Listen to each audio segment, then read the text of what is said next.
So if there is a single person in the audience, if there's a single person who for 1 second thinks in their mind that there's something in front of them, some obstacle that is too great for them to overcome, this man is standing here today to show you that there is nothing that can get in your way between you and college, between you and fulfilling your dreams. Okay. Again, if you have a bad day and you're like, oh, my life is and you feel like, oh, I can't move forward because of whatever it is that is happening, you can, you should, and you have to. And nobody can say this better than Arif. Please share your story. So on January 27, 2016, I had got some shocking news that my mom had been murdered by getting a call from my cousin telling me that she might be dead. Afterwards, I had rushed out of my high school to get to as close to Far Rockaway where I used to live as possible to find out like what was going on. I'm calling my mom, and I'm not getting a response. I'm trying to figure out what's going on. I'm losing my mind because, like, what kind of news is this? And then I get taken away by the police. The day after, I came right back to school.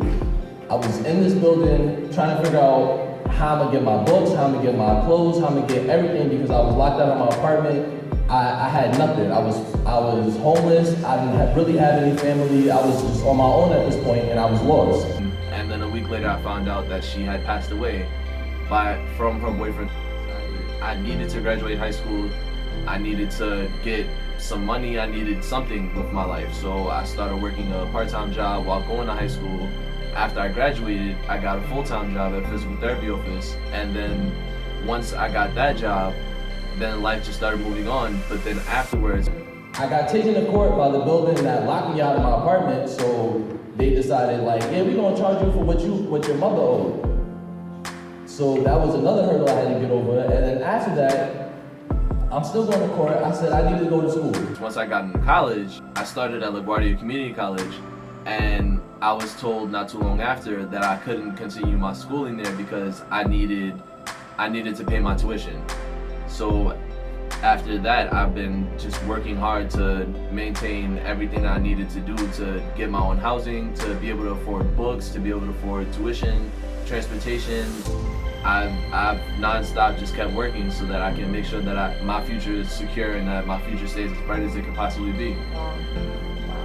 I'm sure there have to be days when you might get overwhelmed and you're like, there's just so much I have to do and it's just hard, you know? It's just hard. How do you make yourself keep going?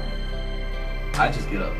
I don't really have much of a choice because I'm financially supporting myself. I'm emotionally and I'm through family. I'm the only one supporting me. So if I don't get up and go, then nobody else will, and that's what I tell myself every day. I mean, as much as it's important for us all to be independent and do what we need to do for ourselves and to just rally ourselves to get it done, we all need somebody. I'm gonna start singing. We all need somebody. We all need support.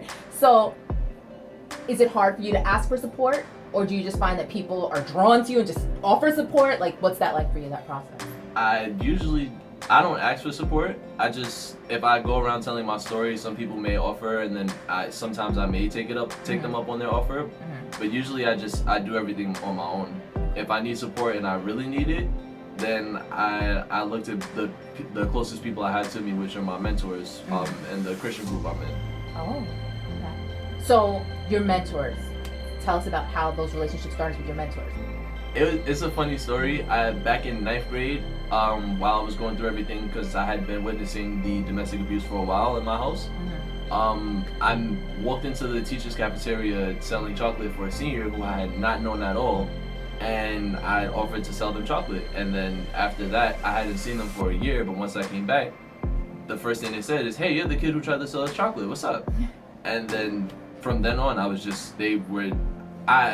technically a part of the Young Life family. Young Life is the organization's name. And then from then on, they've just been like a sense of support and encouragement for you. Yes. That's cool. It's like it was meant to be. It sounds like providence. So, all right, if you're in Young Life, then I'm guessing that you're a person of faith. Yes. So, what has your faith meant to you, like, throughout all of this? It's actually been a struggle. I've had times where it was like I couldn't figure out my faith. I didn't know whether I should believe or not. I felt like God was abandoning me. I felt like I didn't have anybody to turn to. It was rough. But working with my mentors, they've helped me reinstill that faith in my heart so that I can actually keep pushing with a sense that God is by my side no matter where I go. And even now, I still struggle, but most of the time, I still remember my favorite Bible verse, Isaiah 41:10, which is, "Do not fear, for I am with you. Do not be dismayed, for I am your God. I will strengthen and help you, and I will uphold you with my righteous right hand." I remember that every day so that I can remember that God isn't going to abandon me and that He made an eternal promise to stay by my side no matter what I go through. Wow.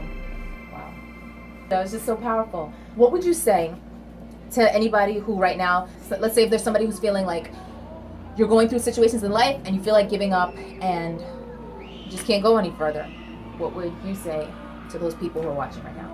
I would honestly say to continue to push and just keep going, because to be honest with me, if you weren't meant to keep going, then you wouldn't be alive. And if you're still alive at this point, then there's a reason for you to keep pushing and keep working harder, because there's something brighter and better for you in the future. Ladies and gentlemen, Arif, I told you, you're going to love him. He's amazing, inspiring, and I hope that you really are inspired. Thank you so much for watching Journey with Jordana. You know, somebody who would be encouraged to continue, go ahead and share this with them. Thanks so much for watching, and if you haven't subscribed, subscribe. Bye. I'm Jordana. I've been a college counselor, college admissions rep, and adjunct professor while married into the military.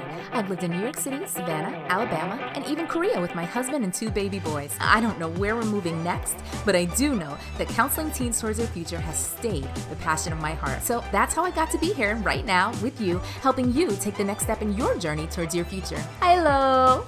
Come on in and take a seat on the counseling couch.